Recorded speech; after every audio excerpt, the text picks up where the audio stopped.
Saya kadang-kadang nangis lihat anggaran 2021 Kementerian SDM. 287 miliar hanya untuk bikin kebijakan, bikin rekomendasi, bikin studi. Itu nggak ada gunanya Pak untuk rakyat. Kalau baru mau bikin rekomendasi sekarang, selama ini Kementerian SDM kerjanya apa ya? Di mana hati nurani bapak-bapak dan ibu-ibu di Kementerian SDM? Tapi bapak-bapak nggak punya hati semuanya. Saya mau tahu apa rekomendasi yang bapak berikan kepada bangsa ini. Kita ngawasi karena judul rapat tadi dibuka oleh pimpinan adalah pengawasan.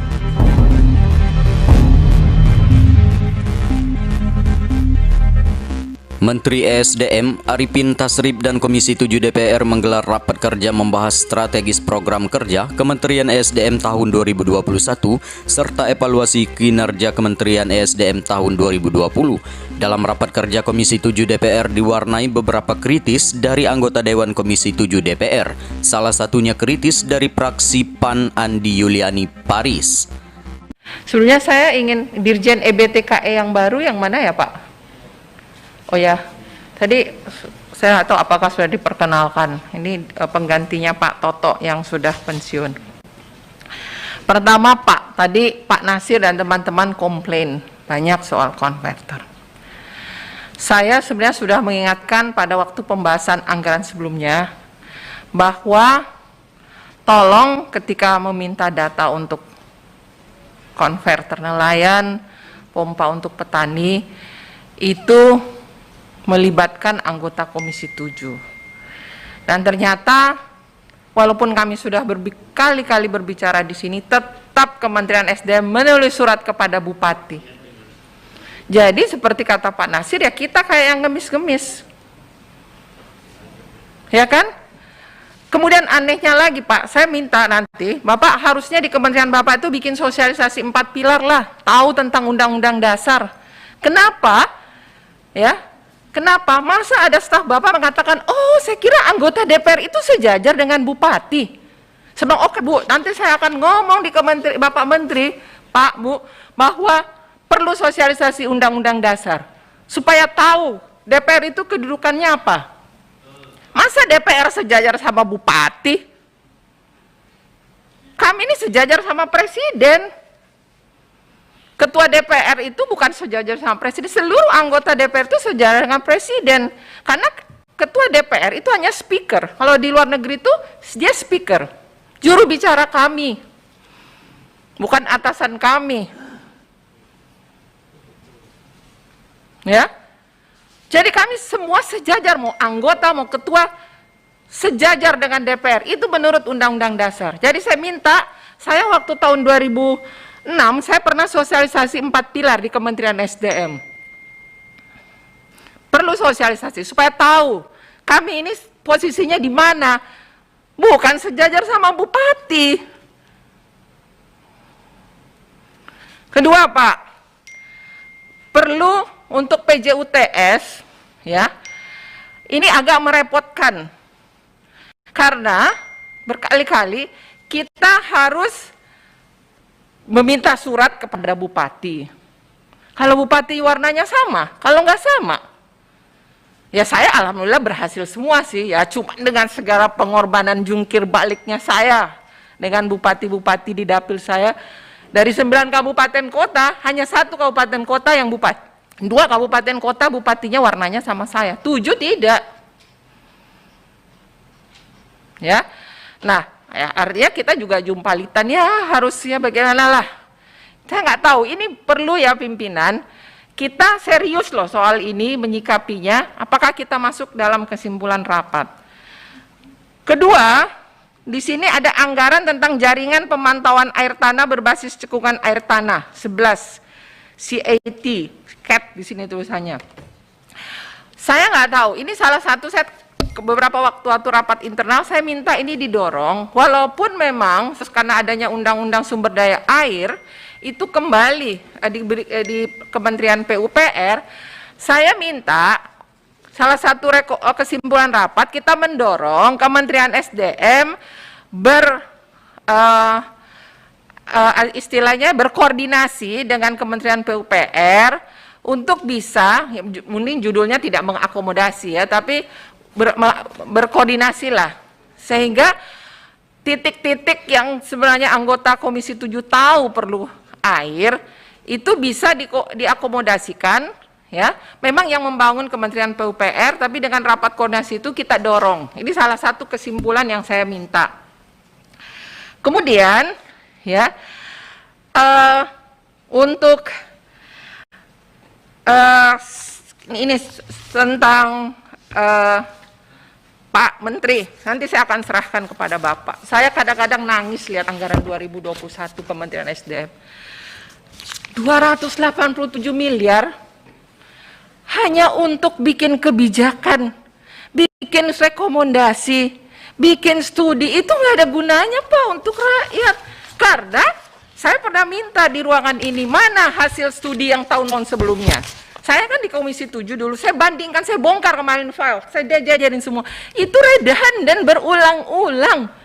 Ya, contohnya untuk membuat permen menteri saja, ya, di sini. Nanti saya serahkan sama Bapak teliti. Untuk membuat permen menteri masa perlu 4 miliar, 4,8 miliar. Ya, 4,9 miliar untuk membuat draft Kepmen kewilayahan subsektor mineral dan batu bara. Kalau baru mau bikin sekarang, ada lagi juga rekomendasi pemanfaatan batu bara dan BBM untuk pembangkit tenaga listrik. Kalau baru mau bikin rekomendasi sekarang, selama ini Kementerian SDM kerjanya apa ya? Gak ada kerjanya, semua baru mau dibuat studi, baru mau dibuat kebijakan, baru mau dibuat rekomendasi. Nangis saya Pak lihat ini. Di mana hati nurani bapak-bapak dan ibu-ibu di Kementerian SDM? Saya tahu pekerjaan gini nih nggak bisa diperiksa oleh KPK, nggak bisa diperiksa oleh BPK, karena intangible, nggak kelihatan. Tapi bapak-bapak nggak punya hati semuanya. Ya, saya serahkan nanti ke Pak Menteri, saya sudah rekap Pak, 2021 287 miliar hanya untuk bikin, Bapak bikin Kepmen aja 4,9 miliar, satu Kepmen. Malah saya minta dalam kesimpulan rapat disebutkan, setiap rapat saya minta paparan dari studi dan kebijakan rekomendasi yang sudah dibiayai oleh uang negara. Kita biot, saya mau tahu apa rekomendasi yang Bapak berikan kepada bangsa ini. Ya, rekomendasi efisiensi tenaga listrik, efisiensi harga listrik, rekomendasi penurunan susut jaringan tenaga listrik. Makanya saya minta ini dirapatkan juga. Di Bapak Presiden semua rekomendasi kebijakan studi yang dianggarkan disampaikan. Ya, 287 miliar dikurangi dengan DEN, kurangi BPH itu masih ada 260 miliar. Ya. Ini Pak. Tolong nanti Bapak saya kasih rekapitulasi saya dan Bapak bisa lihat di mana hati kalian semuanya. Kemudian di sini ada diklat masyarakat bidang SDM 1610. Ini siapa ini? Jadi intinya begini Pak, kalau saya lihat porsi anggaran, walaupun teman-teman ya apresiasi ini. Oke, memang itu tugas Bapak. Tugas kementerian. Tetapi kalau dibandingkan porsi anggaran yang dihabiskan secara internal, itu masih kecil itu untuk masyarakat. Apalagi Pak Sekjen pernah di ruang pimpinan mengatakan, iya Bu, karena termasuk uang jalannya waktu ngawasin uang jalan. Ya jangan, itu uang jalan kalian, jangan dimasukkan jadi belanja untuk masyarakat. Pak Sekjen ingat kan saya pernah ngomong gitu? Ya. Kemudian saya perlu satu rekomendasi untuk PJUTS Pak, kalau rusak, gimana? Tidak ada, perlu ada sosialisasi, satu rekomendasi di kesimpulan, terkait dengan transfer of knowledge. Ini enggak ada, misalnya sekarang saya ditanya, ini baru dipasang mati, gimana ya caranya ya? Atau misalnya yang 1 tahun, 2 tahun lalu mati, beli baterainya di mana ya? Enggak tahu kita, gelap.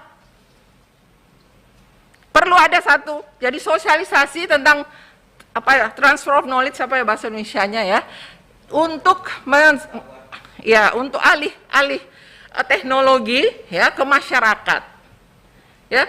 Dan selama ada PJUTS di Komisi 7, inilah terjelek tahun ini.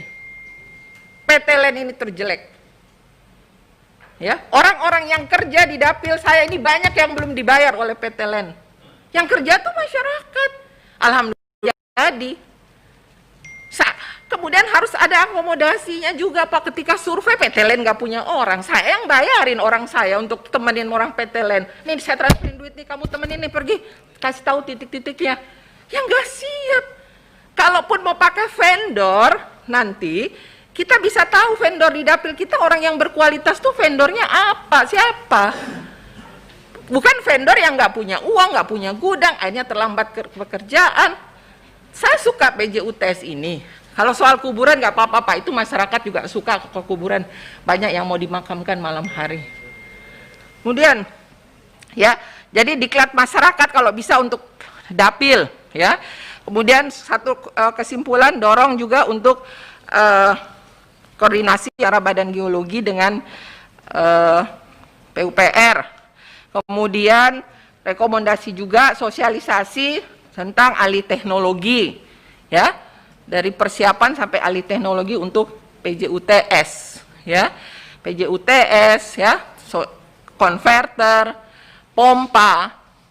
Catatan yang saya betul-betul bikin kesel tuh Pak, kami itu disamain sama bupati. Bapak menulis surat ke bupati, jadi kita yang harus telepon bupati. Oke, kamu harus koordinasi sama saya. Ini apa gunanya kita ketok sini kalau bapak mintanya ke bupati? Kita udah ngomong di sini, saya diduduknya pas di sini. Tapi staf bapak masih melakukan surat ke bupati. Dan saya dapat surat itu, katanya baru mau dirubah, tapi kan lucu. Itu kan aspirasi kita Pak, kalau tahu enggak di Komisi 10, dia 20.000 beasiswa, itu ditulis aspirasi Ibu A. Ya, yang menyerahkan buku tabungannya, pokoknya dia hanya menyerahkan nama ke Kementerian Pendidikan. Dulu juga begitu kami waktu dikti masih di sini. Kemudian kami yang menyerahkan buku tabungannya. 52,8 juta bermahasiswa. Ini kan Bu, kami kan PPK-nya Bu, jadi kami yang ini, kata staf Bapak. Gimana sih? Saya rasa kadang-kadang rasa terhina juga ya sebagai anggota DPR ini. Apalagi ada perkataan, oh bukan Ibu sejajar sama Bupati. Makanya perlu 4 pilar di sana. Terakhir Pak, ini soal, ya, kita tahu tadi teman-teman sudah mengatakan isu penyediaan dan penyaluran BBM dan gas bumi itu penting dan strategis karena tentunya ini menjadi tuntutan pertumbuhan dan pembangunan untuk setiap daerah. Pengaturan dan pengawasan yang efektif dalam penyediaan dan pendistribusian kunci untuk terjaminnya energi yang berkeadilan. Ini tagline-nya Kementerian SDM nih, energi berkeadilan. Nah, saya menyoroti, ada BPH Migas nggak hadir ini? Kami menyoroti tugas BPH Migas yang mengemban tugas pengaturan dan pengawasan. Ini perlu mendapat dukungan juga dari kementerian supaya bekerja optimal, ya. Salah satunya adalah kemandirian pengelolaan anggaran, ya, di mana pemanfaatan iuran badan usaha dapat lebih dipertanggungjawabkan. Jadi kami ingin, ya, bisa dapat dipertanggungjawabkan terkait dengan iuran badan usaha, tentunya untuk kemajuan industri hilir migas. Nah, terakhir saya ingin sampaikan, ya, jadi kalau kita lihat laporan Pak Menteri, ya, pada rapat Komisi 7 DPR RI tanggal 25 Juni, pada angka 5, di situ disebutkan Komisi 7 DPR RI mendukung BPH Migas untuk memiliki badan anggaran tersendiri sepanjang sesuai dengan Undang-Undang Nomor 22 Tahun 2001 tentang minyak dan gas bumi dan PP Nomor 49 Tahun 2012 tentang perubahan atas peraturan pemerintah Nomor 67 Tahun 2002 tentang Badan Pengatur Penyediaan dan Pendistribusian BBM dan kegiatan usaha pengangkutan gas bumi melalui pipa. Artinya apa Pak? Semua yang sudah disepakati di komisi ada kesimpulannya, itu bukan hanya sekedar ditulis, Pak. Ditindaklanjuti. Ya, ditindaklanjuti. Nah, terakhir air nih. Ini buat teman-teman, bukan buat saya saja. Bapak kan punya badan litbang. Badan litbangnya udahlah, stop lah bikin ventilator, Pak. Ventilator ada yang bikin yang lain, tugas yang lain. Ya, ada kita di mitra kerja kita juga, BPPT, LIPI. Coba Badan Litbang, bagaimana berpikir, ini kaitannya buat program teman-teman, pemanfaatan energi matahari untuk narik air. Ya, untuk narik air. Jadi sumur-sumurnya rakyat itu yang susah, ya.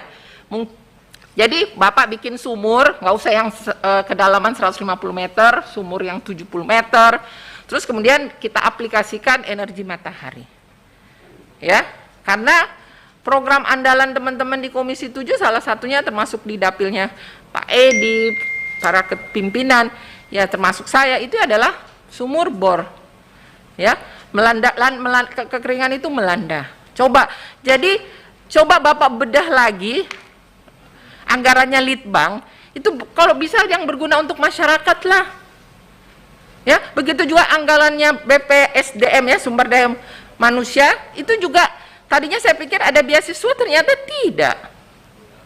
Jadi betul-betul tolong Pak, saya setuju dengan Pak Nasir, buat apa kita jadi tukang ketok, itu DPR zaman dulu tuh. Ya, kita hanya ngetok, terus Bapak seenak. Jangan Pak, kita ngawasi, karena judul rapat tadi dibuka oleh pimpinan adalah pengawasan. Bapak dapat penghargaan serapan anggaran karena kita yang bantu, komisi anggota yang bantu Pak. Ya, demikian mungkin ini yang saya sampaikan. Mohon maaf, ini benar-benar menjadi perhatian Pak. Tolong kita bekerja untuk rakyat. Kita pakai hati lah Pak. Ya. Makasih. Wabillahi taufiq wa hidayah. Wassalamualaikum warahmatullahi wabarakatuh. Waalaikumsalam warahmatullahi wabarakatuh.